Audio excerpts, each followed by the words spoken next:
Capitalismo e Esquizofrenia. Observações sobre o Anti-Édipo. De Mark Rowley. Tradução de Wolfgang Panek. Adaptação para audiolivro. Nota introdutória para a narração.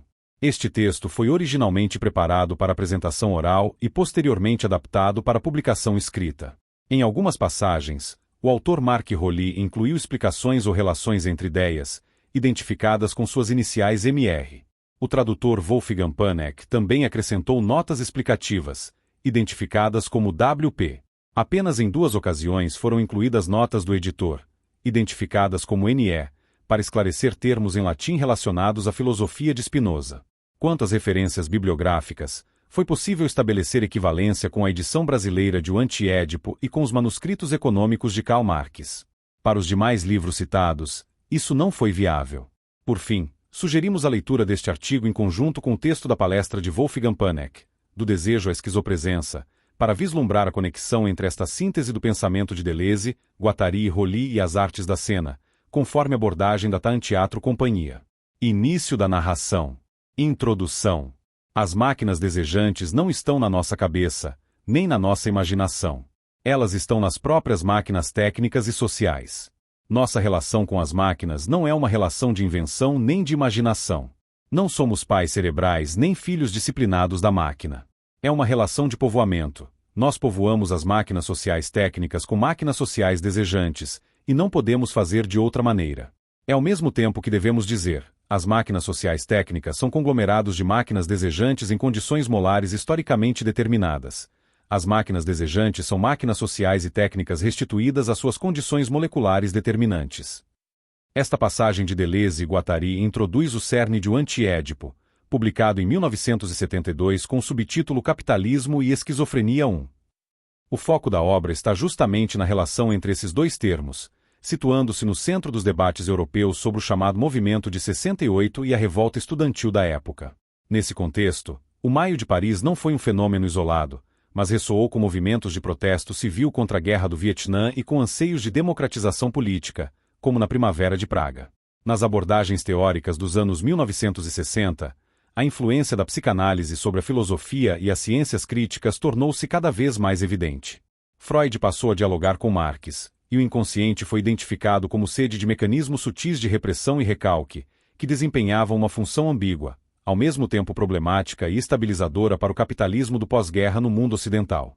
A perspectiva psicanalítica mostrou-se atraente para o discurso político de esquerda principalmente por oferecer uma nova explicação para as resistências às mudanças na luta de classes antecipadas por Marx. As experiências de alienação correspondiam a um processo emancipatório estagnado. E a alienação significa sempre a perda da capacidade de ação, uma estrutura quase patológica de não estar consigo mesmo.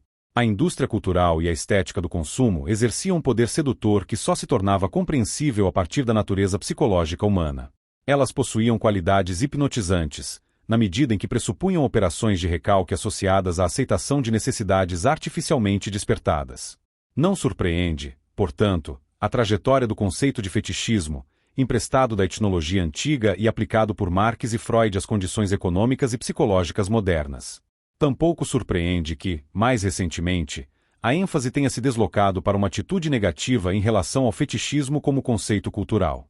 Não por acaso, as reflexões de Bruno Latour sobre esse tema encontram apoio em O Anti-Édipo. Neste ponto, uma análise mais detalhada se faz necessária. Em O Anti-Édipo, capitalismo e esquizofrenia não são tratados separadamente. É nesse sentido que Marx e Freud se aproximam, mas de uma maneira nova, e é justamente aí que reside a extraordinária provocação do livro. A obra diz respeito aos limites disciplinares estabelecidos numa medida que parecia intolerável a muitos representantes da teoria crítica, assim como a posições existencialistas ou hermenêuticas. Há um tom que abala a respeitabilidade da autoimagem acadêmica elitista. A reverência à aura da erudição é deixada de lado, e o humor passa a desempenhar um papel importante, ou, de modo geral, um pensamento que já não parece necessariamente identificado com a razão e toda sua herança filosófica ocidental, cristã e humanística. Mas estas são apenas caracterizações gerais e também enganadoras. Portanto, pode ser útil esclarecer mais precisamente como o psíquico, ou as chamadas doenças psíquicas, se relaciona com o social, a ponto de se tornarem quase indistinguíveis. Um ponto de convergência da própria teoria crítica residia no reconhecimento da autorrelação psicológica individual como internalização das condições sociais, especialmente dos mecanismos de repressão capitalistas. E é exatamente neste ponto que o antiédipo se insurge: o desejo é máquina. O desejo é da ordem da produção. Toda produção é ao mesmo tempo desejante e social. A radicalidade desta tese não está apenas na conexão de áreas separadas, mas na sua peculiar coexistência simultânea. Existe, consequentemente, um inconsciente social primário como agenciamento maquínico ou acoplamento. O que isso significa concretamente é menos óbvio. Evidentemente, esta tese ocasiona uma mudança de perspectiva que acarreta transformações em todos os níveis possíveis. Não apenas a psicanálise é atacada, mas também as classificações filosóficas convencionais do conhecimento, os conceitos básicos das ciências históricas e sociais, e até a própria teoria marxista do capitalismo aparecem sob uma nova ótica.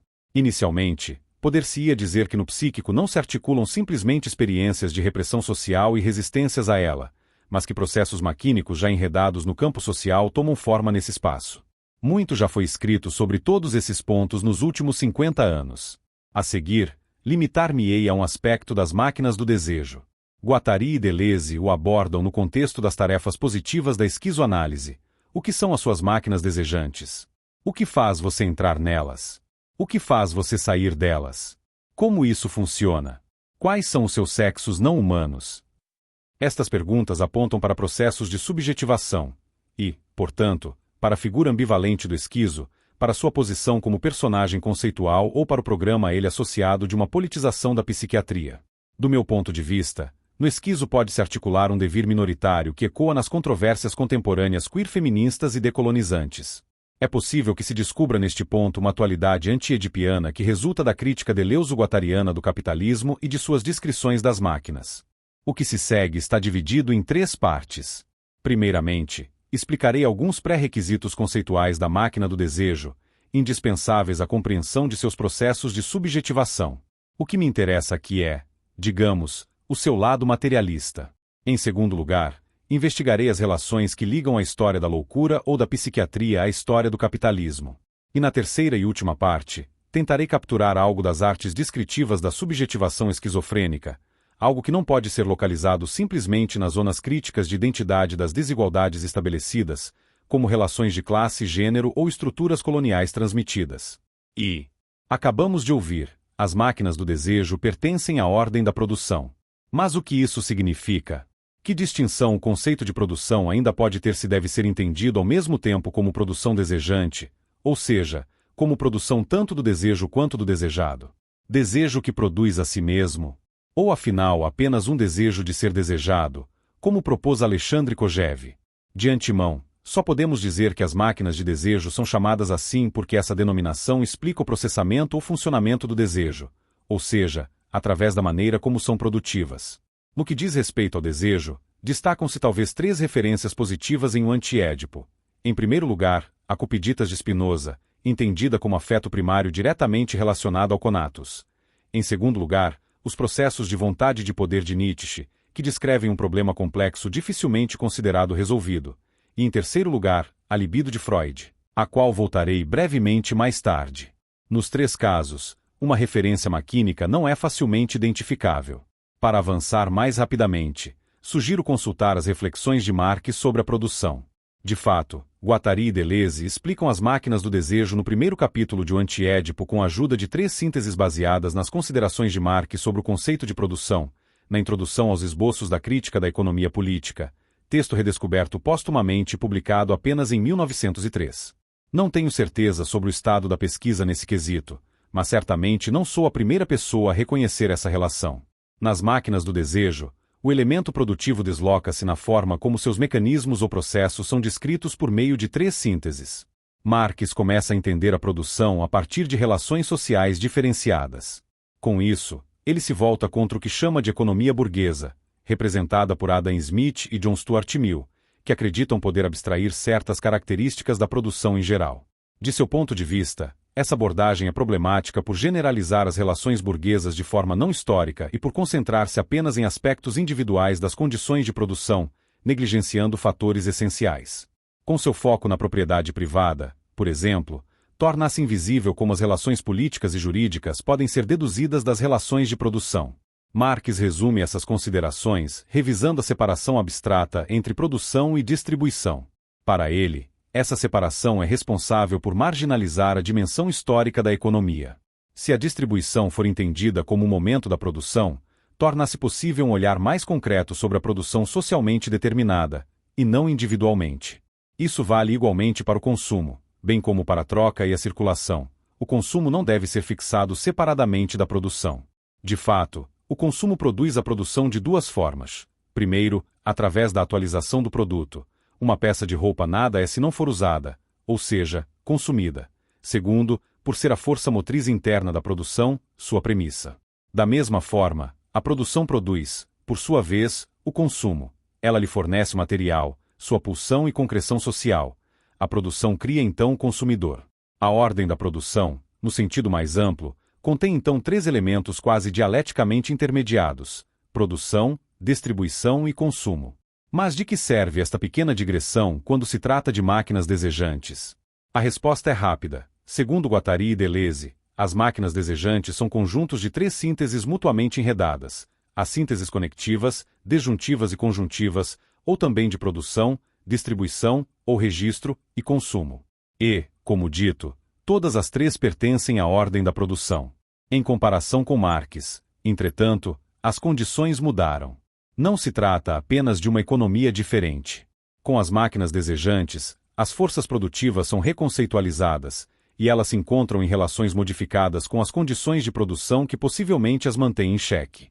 Em Marx, essas condições eram as burguesas capitalistas. Em O Anti-Édipo, fala-se da máquina social ou dos socios.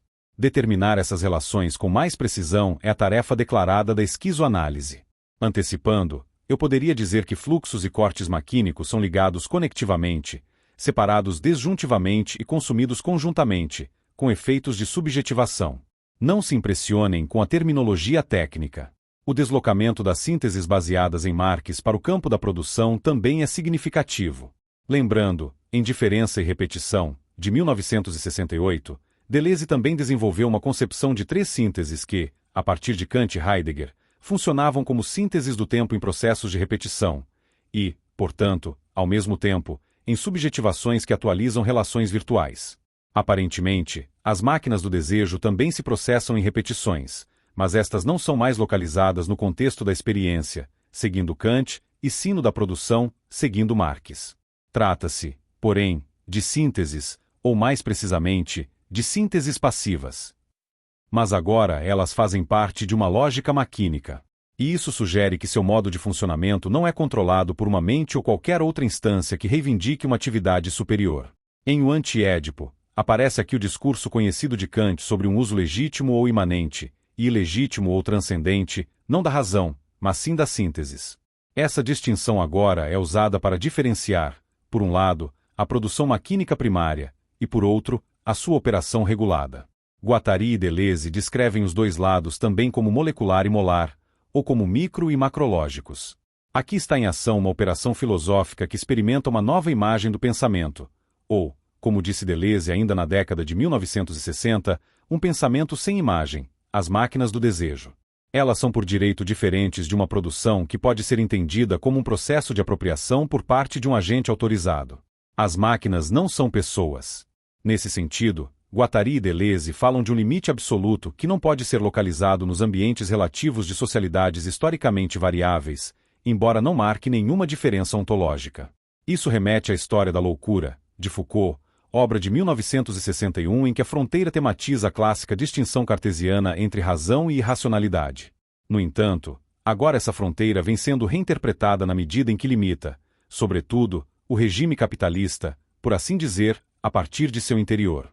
O conceito de esquizofrenia, localizado nessa fronteira, exige um pensamento esquizo. E isso tem consequências. Engels e Marx distinguem os estágios históricos da formação econômica da sociedade: asiático, antigo, feudal, moderno burguês, e, ao mesmo tempo, almejam um futuro sem classes que surgirá dos antagonismos de suas condições contemporâneas. No terceiro capítulo de O Anti-Édipo, Guattari e Deleuze também desenvolvem uma tipologia histórica de várias máquinas sociais: a máquina territorial selvagem, a máquina despótica e o capitalismo civilizado. Mas as máquinas do desejo não são de forma alguma uma máquina proletária do futuro, embora seja verdade que tenham um design revolucionário. Elas antes tendem a insistir em ambientes sociais diferentes e a mudar-se com eles. Por último, mas não menos importante, a figura do esquizofrênico é um produto capitalista, mesmo que justamente não se resuma a isso. As máquinas do desejo nada mais são do que máquinas sociais moleculares que, no entanto, sempre estabelecem relações com estruturas molares, entendidas como formações discursivas e socialmente uniformes, cuja totalidade reivindica ultrapassar e dominar as dimensões de seu próprio engendramento. Elas são pensadas na ordem da produção como três sínteses que se opõem, em sua execução imanente, ao seu uso equivocado, um uso que, no entanto, não se estabelece arbitrariamente, mas sim segundo socios, e atualmente, em particular, em dependência de condições capitalistas. Nesse sentido, Guattari e Deleuze falam do isolamento das forças produtivas, enquanto tecnologia, das condições sociais de sua aplicação, ou da reversão de um elemento de produção em um mecanismo de consumo individual, entendendo nisso, não por último, as fantasias de uma interioridade psicológica aparentemente separada. Então, dito novamente, eles não defendem nem o isolamento das forças produtivas técnicas de suas máquinas sociais, nem a localização dos elementos de produção em uma internalização quase independente. Como se sabe, eles consideram a máquina do desejo como real, como base, não como apenas simbólica ou apenas imaginária. Seu acoplamento, o filo maquínico, absorve todas as partes, incluindo técnicas e fantasias, e forma um conjunto heterogêneo de objetos parciais que interagem entre si. Conforme também escreve Marx na introdução aos Grundrisse, a economia política não é tecnologia. As máquinas desejantes tampouco são tecnologia, na medida em que entendem a tecnologia não como uma instância separada, ferramenta, projeção de órgãos, descarga, mas como parte de si mesmas, e portanto a partir de seu próprio funcionamento. O técnico está ligado ao maquínico, que se direciona principalmente a uma dimensão microsocial que, no sentido das sínteses passivas, não entroniza um sujeito com poder de ação, ainda que este seja o proletariado. Os meios de produção não são externos às relações de produção na medida em que cruzam o campo social segundo seus extremos molares e moleculares. As engrenagens de Man Ray ou os procedimentos de recursão de Tinguely são uma indicação de uma produção maquínica que não pode ser acomodada no triângulo familiar edipiano, mas que povoa libidinalmente e diretamente, isto é, inconscientemente, o meio social. Do que se trata aqui? Se não é a psique individual que quer, que deseja algo, mas tampouco o inconsciente abstrato que formou uma unidade com as estruturas historicamente crescidas das máquinas sociais, como a memória coletiva de uma cultura ou nação, o que resta então?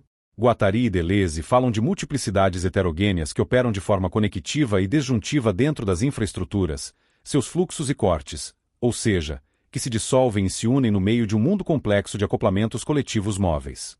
Elas não podem ser compreendidas adequadamente dentro da estrutura das dicotomias tradicionais, como natureza-cultura ou mente-corpo.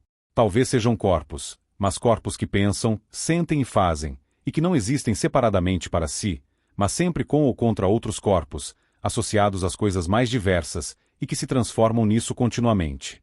Isso é pensado de modo esquizofrênico, uma vez que, em nosso presente, prevalecem outras regras, imagens e representações que melhor atendem aos requisitos capitalistas. As máquinas desejantes não dizem respeito à ideologia. Em vez disso, o desejo se traduz em ilusões objetivas de acordo com mecanismos de produção realmente invertidos, mas eles são invertidos somente a partir de uma perspectiva que se orienta de forma imanente de acordo com a produção maquínica e seus processos sintéticos. Segunda, Guattari e Deleuze se perguntam desde o início se é correto dizer que a esquizofrenia é o produto da máquina capitalista. E eles respondem, de fato, queremos dizer que o capitalismo no seu processo de produção produz uma formidável carga esquizofrênica sobre a qual ele faz incidir todo o peso da repressão, mas que não deixa de se reproduzir como limite do processo. Por um lado, o capitalismo é definido como uma máquina de desterritorialização, que produz com todas as suas forças o esquizo como sujeito dos fluxos descodificados. Por outro lado, porém, em certo sentido não consegue. Nós, na verdade, ainda não vimos nada, pois as tendências de desterritorialização reforçam, por sua vez e ao mesmo tempo, as da reterritorialização. Essas considerações são explicadas com base em Engels e Marx. No Manifesto Comunista de 1848, encontram-se as passagens conhecidas que retratam o capitalismo como um sistema imanente que se sobrepõe aos códigos tradicionais no curso de uma progressiva dissolução de fronteiras. 3 aspectos devem ser enfatizados aqui. Primeiro, o encontro de fluxos decodificados de dinheiro e trabalho. Sua conjunção significa que o capital se apropria diretamente da produção. A ela associada está uma dualidade monetária. De um lado, os meios de pagamento no bolso do assalariado. De outro, os meios de finanças. Não há qualquer medida comum entre o valor das empresas e o da força de trabalho dos assalariados. Eis porque a baixa tendencial da taxa de lucro não tem fim. Para ela só existe um limite interno que se desloca ao ser ultrapassado, no sentido de uma expansão incessante das condições sociais de imanência relativas. Este movimento de deslocamento pertence essencialmente à desterritorialização do capitalismo. Em O Anti-Édipo, na esteira de Samir Amin, ele é descrito como um processo do centro para a periferia. E esclarece-se que as estruturas coloniais garantem seu dinamismo. Em segundo lugar, enfoca-se a importância dos desenvolvimentos técnico-científicos que permitem a geração de mais-valia maquínica. É verdade que existe aqui um potencial técnico com capacidade de aceleração que põe em perigo as estruturas de poder aparentemente estáveis dos socios. Mas, ao mesmo tempo, esse potencial não está isolado das máquinas do desejo e não pode ser liberado programaticamente em nome de hierarquias verticais e do planejamento objetivo. A tecnologia não pode ser controlada por si só porque está integrada às multiplicidades heterogêneas e seus processos moleculares. Toda vez que a tecnologia pretende agir por si própria, ela toma uma coloração fascista. Inversamente, a mais-valia maquínica não depende diretamente da ciência nem da técnica, mas sim do capital. Com isso, formula-se uma objeção clara contra as teses, às vezes um tanto selvagens, do chamado aceleracionismo. Terceiro, é o Estado que garante a realização contínua da mais-valia, usando-a, por exemplo, para fins militares, isto é, a antiprodução na produção. Guattari e Deleuze deixam bem claro que o liberalismo político sempre subestimou os efeitos de soberania das condições estruturais do chamado mercado livre, garantidas pelo Estado. Ou, dito de outra forma, o Estado capitalista é o regulador dos fluxos descodificados como tais, enquanto tomados na axiomática do capital.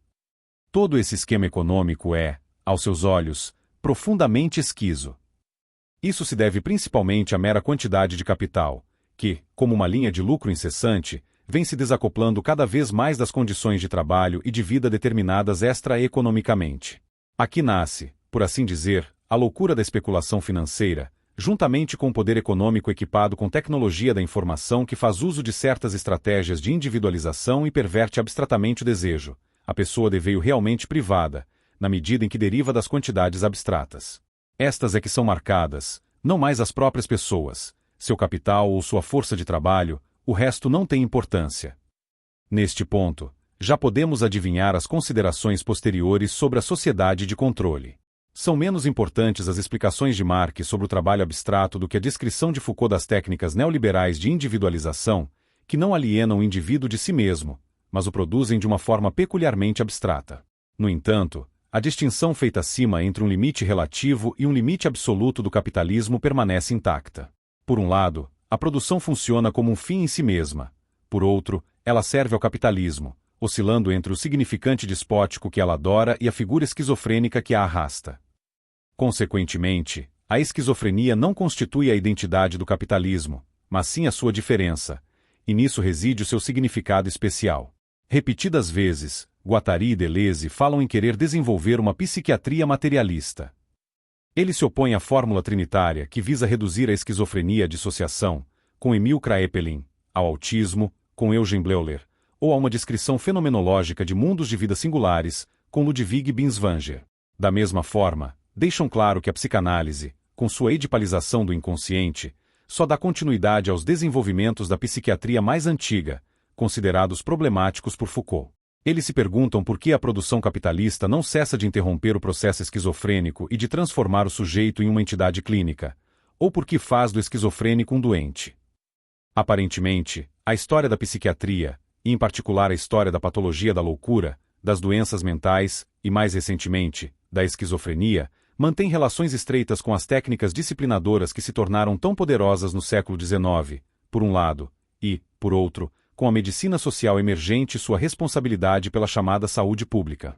A monstruosa loucura fornece, por assim dizer, um modelo para o surgimento de um conjunto confuso de anormais, cujo modo de existência, fixado com a ajuda de discursos antropológicos em sua pessoa individual, em sua natureza característica ou também em suas relações familiares e sociais. De forma um tanto esquemática, é possível distinguir 3 eixos de significação da esquizofrenia em O Antiédipo. Ela marca um limite absoluto e, ao mesmo tempo, representa uma realidade clínica e também socioeconômica. Mas essa realidade não é tudo. Melhor seria dizer que seu retrato esquizofrênico já contém um apontamento nítido para algo diferente que a precede, permitindo sua encenação crítica. Conforme dito, trata-se de um pensamento esquizoide. Mas o que esse pensamento pensa não é algo que o separe autisticamente do mundo. São, antes, os problemas reais que o impulsionam, e por meio disso estabelece-se uma referência às condições microsociológicas e à maneira como estas se refletem nos modos de produção das máquinas e de suas sínteses.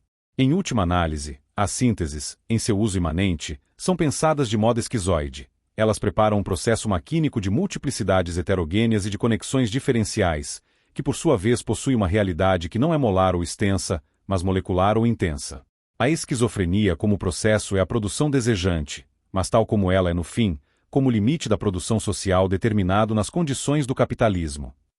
É, portanto, um caso ambivalente, na medida em que ela é marginal, mas devido a condições que a levaram ao limite.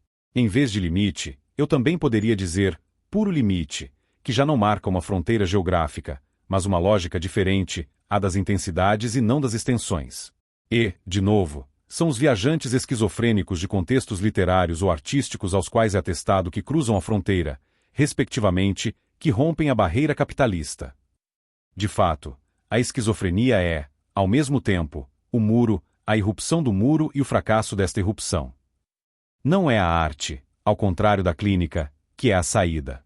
Em vez disso, trata-se de evitar a tradução da produção do desejo para o reino isolado da expressão subjetiva, de uma fantasia separada do real.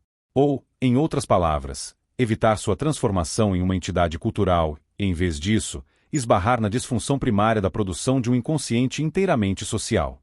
As máquinas desejantes desarranjadas, desarranjando-se constantemente. Terceira. Ao mais tardar desde o início da ordem psiquiátrica, por volta de 1800, a loucura foi considerada como absolutamente negativa, significando a perda da razão e da humanidade por meio da natureza moral. Êxtase, desinibição, excesso, excitação apaixonada e impulsividade, comportamento imoral ou vicioso, frenesi, fúria, confusão, perda da realidade, perigo, imprevisibilidade. Sua posição especial reside em um novo estatuto de maturidade, que se instaura com um tutor justificado do ponto de vista médico, e não jurídico, ou seja, um estatuto que emerge do isolamento terapêutico num instituto especial de psiquiatria por iniciativa dos médicos e não dos doentes. Os motivos para sua justificação talvez sejam principalmente necessidade de controlar uma prática não regulamentada que, de forma exemplar, põe em perigo ou parece pôr em perigo a paz e a segurança públicas. Nas palavras de Robert Castell, em primeiro lugar, o movimento psiquiátrico visa eliminar a loucura como fonte de desordem da paisagem social. A nota sobre a monomania, do famoso psiquiatra francês Jean-Étienne Esquirol, desenvolveu o conceito de loucura sem delírio, em que as aberrações da razão já não são totais, mas apenas parciais. Com este passo, relaciona-se uma importante expansão da terapia psiquiátrica para questões das medicinas forense e social.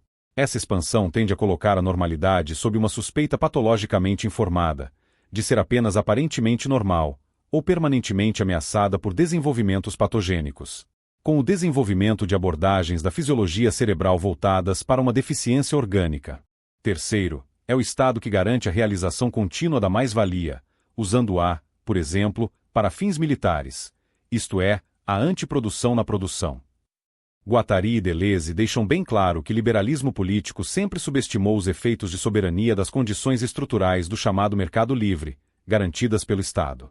Ou, dito de outra forma, o Estado capitalista é o regulador dos fluxos descodificados como tais, enquanto tomados na axiomática do capital.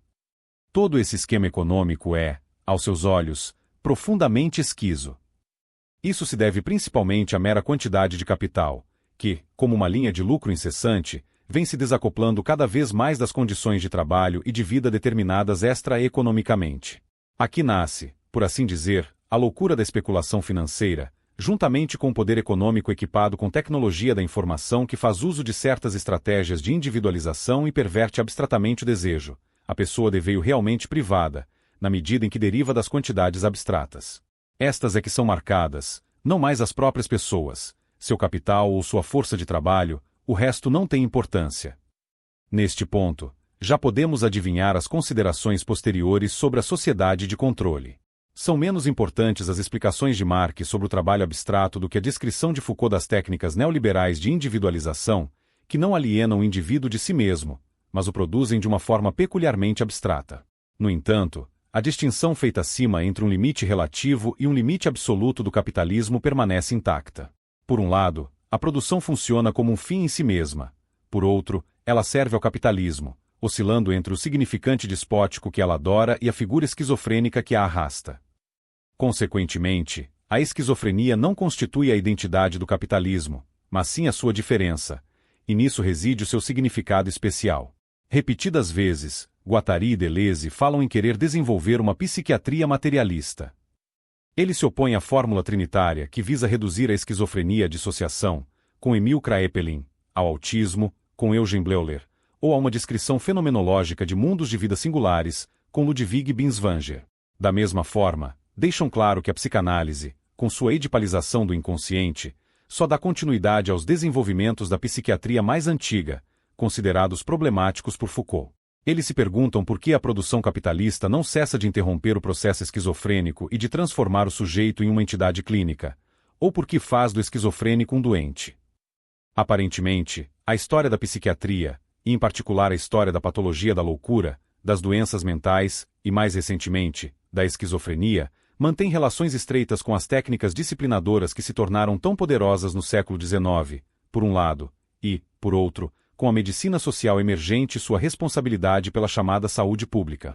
A monstruosa loucura fornece, por assim dizer, um modelo para o surgimento de um conjunto confuso de anormais, cujo modo de existência é fixado com a ajuda de discursos antropológicos em sua pessoa individual, em sua natureza característica ou também em suas relações familiares e sociais.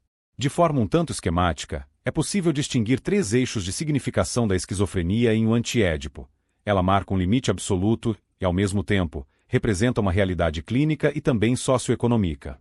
Mas essa realidade não é tudo. Melhor seria dizer que seu retrato esquizofrênico já contém um apontamento nítido para algo diferente que a precede, permitindo sua encenação crítica. Conforme dito, trata-se de um pensamento esquizoide. Mas o que esse pensamento pensa não é algo que o separe autisticamente do mundo. São, antes, os problemas reais que o impulsionam, e por meio disso estabelece-se uma referência às condições microsociológicas e à maneira como estas se refletem nos modos de produção das máquinas e de suas sínteses.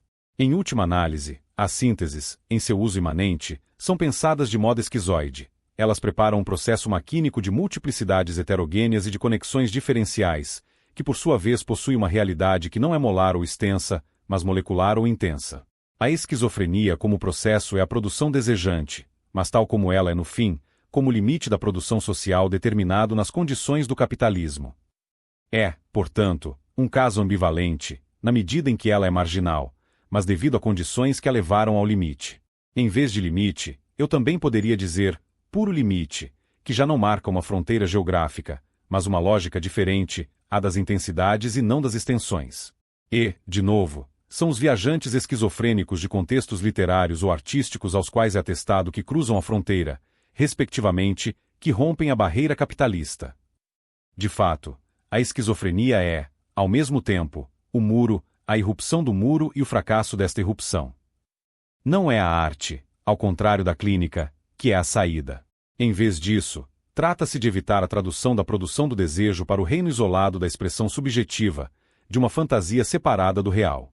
Ou, em outras palavras, evitar sua transformação em uma entidade cultural e, em vez disso, esbarrar na disfunção primária da produção de um inconsciente inteiramente social. As máquinas desejantes desarranjadas, desarranjando-se constantemente. Terceira.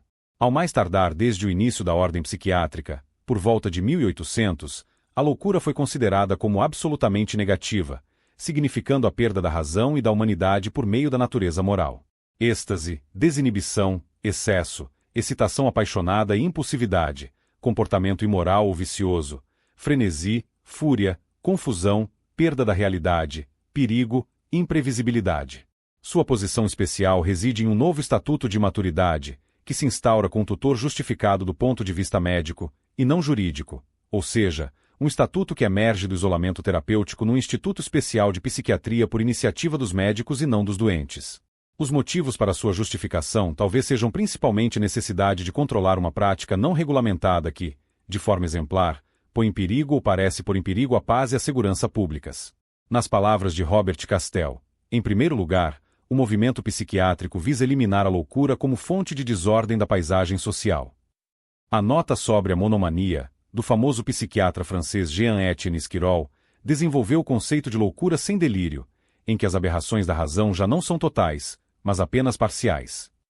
Com este passo, relaciona-se uma importante expansão da terapia psiquiátrica para questões das medicinas forense e social. Essa expansão tende a colocar a normalidade sob uma suspeita patologicamente informada, de ser apenas aparentemente normal, ou permanentemente ameaçada por desenvolvimentos patogênicos. Com o desenvolvimento de abordagens da fisiologia cerebral voltadas para uma deficiência orgânica, da teoria da degeneração e das perversões constitucionais, as implicações biopolíticas são reforçadas.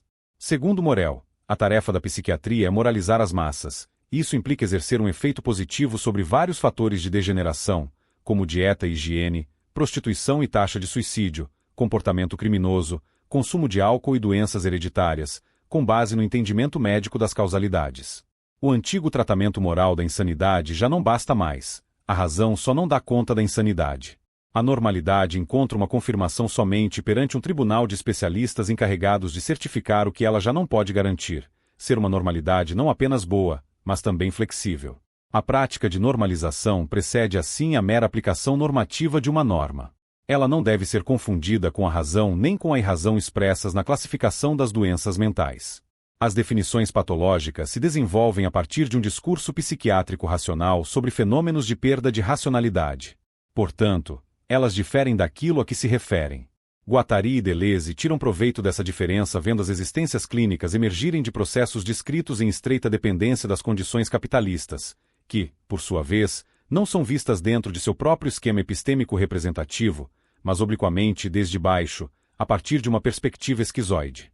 Através das inúmeras referências à arte e à literatura, eles visam precisamente minar o discurso antropológico, chamando a atenção para algo maquinicamente real, uma realidade maquínica, que se estrutura segundo uma lógica diferente.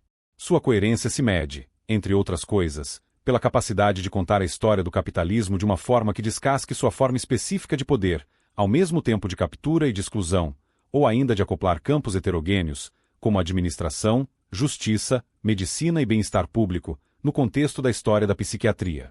Deixar de jogar junto, neste ponto, pode denotar recusar-se, como Bartleby, ou sair de contextos de significado já não sustentáveis, como Lensch, sem poder desenvolver uma alternativa positiva. Enquanto os modos de individualização examinados por Foucault no contexto de seus estudos sobre o dispositivo sexual baseiam-se na combinação aparentemente bem-sucedida do bem-estar geral e individual, desde que a forma humana de internação clínica possa se legitimar por meio da justificativa médica, e a estigmatização social por meio de medidas terapêuticas ou de política de segurança. Afirma-se na rejeição de identidades anormais impostas ou autoimpostas um potencial de resistência. Em O Anti-Édipo, esse potencial torna-se tema por meio da análise da produtividade das máquinas. Conforme já dito, Guattari e Deleuze distinguem duas maneiras de uso das sínteses, uma legítima ou imanente, e uma ilegítima ou transcendente. E as sínteses explicam como as máquinas trabalham ou funcionam. Já que não posso aqui explicar tudo isso, limito-me a 2 pontos. Em primeiro lugar, o uso exclusivo da síntese disjuntiva é oposto ao seu uso inclusivo e imanente. Nesse ponto, surgem fantasmas, ou uma patologia espectral. Eles não podem ser apreendidos por uma capacidade diferenciadora orientada pelas distinções disjuntivas estritas do tipo ou, nem homem nem mulher, nem morto nem vivo, nem filho ou filho nem mãe ou pai, nem Deus nem humano, humano ou animal. Algo espectral, na medida em que embaralha as ordens lógicas e fica atrás de certas atualizações como um potencial virtual. A tese do duplo vínculo apresentada por Gregory Bateson não é considerada particularmente esquizofrenizante. Em vez disso, a esquizofrenia é uma forma de escapar da alternativa presa no duplo vínculo: você é isso ou você é aquilo. Em outras palavras, o duplo vínculo, junto com sua situação de impasse e falta de saída, reflete apenas o mecanismo exclusivo da síntese disjuntiva, e não explica sua emergência a partir das condições imanentes. A fala do gênero inumano sustenta-se precisamente neste estágio virtual, em que o esquema binário da diferença de gênero é simultaneamente subvertido, no entanto, como tal, desenvolvido de acordo com uma forma de poder, a partir de algo que o precede. No decorrer da discussão do uso imanente da síntese conjuntiva, alguns aspectos da esquizofrenia são precisados. Não se trata de sua forma clínica, mas sim de sua forma literária, presente em Lenz, Nijinsky e Molloy. Guattari e Deleuze falam de intensidades vividas em um devir que corresponde às disjunções inclusivas. Elas estão associadas a sensações que implicam uma autopercepção afetiva, ou autofruição, o consumo, de um sujeito fragmentado e residual. Elas estão na base dos delírios psicóticos, são o seu princípio de diferenciação e fornecem-lhes o material necessário. Os afetos se atualizam em campos de individuação, ou seja, em situações empíricas que resultam concretamente de agenciamentos maquínicos, e não em dependência de uma área isolada do individual psicológico. Daí explica-se a magia dos nomes que conectam figuras históricas com a produção de quantidades intensas, o grande Mogol de Schreber, o Heliogábalo de Artaud, o Cristo de Nietzsche, ou também Ferdinando VIII de Gogol. Simulações produzidas de forma real pela máquina do desejo. Nas suas metamorfoses e passagens intensas, Schreber torna-se aluno dos jesuítas, burgomestre de uma cidade onde alemães se batem contra eslavos, a moça que defende Alsácia contra os franceses. Por fim, atravessa o gradiente ou limiar ariano para se tornar um príncipe mongol.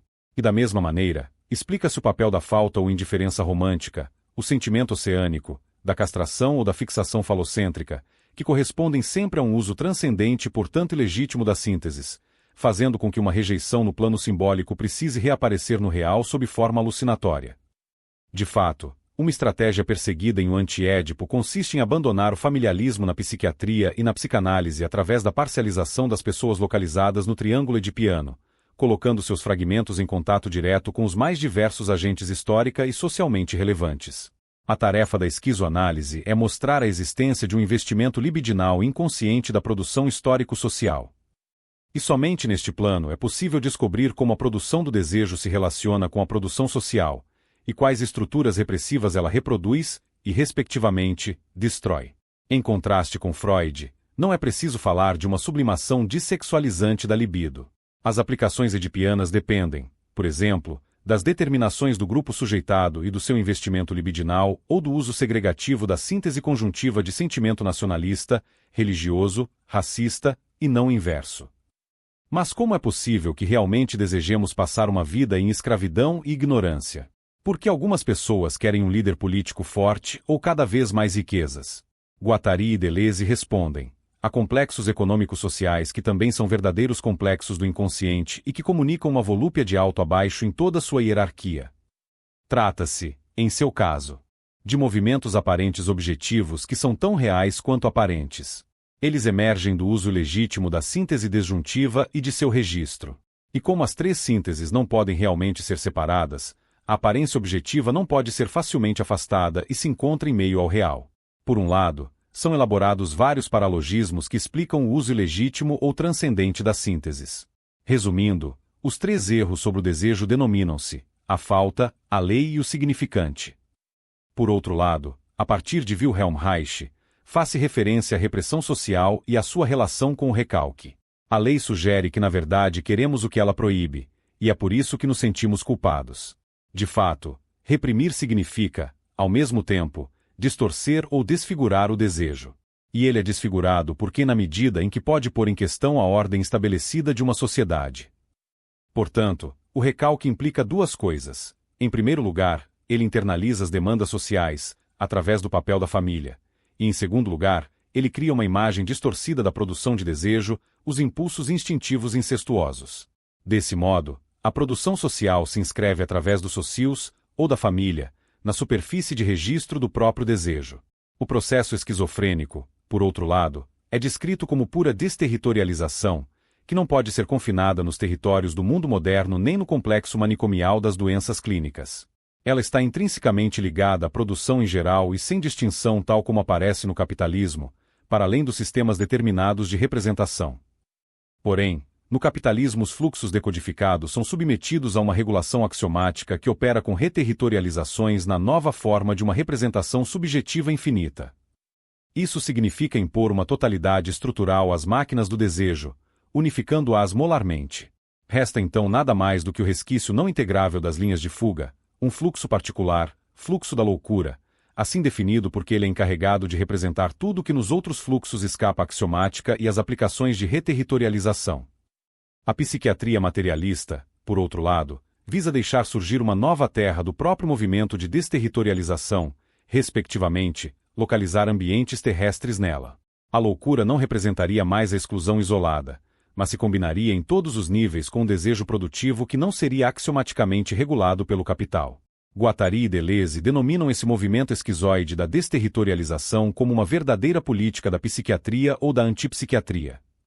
Ela retoma considerações explicitadas desde o livro sobre Kafka, de 1975, por meio do conceito de devir minoritário, pois o resto excluído da representação transporta determinações minoritárias, justamente por não participar das características qualitativas do padrão majoritário.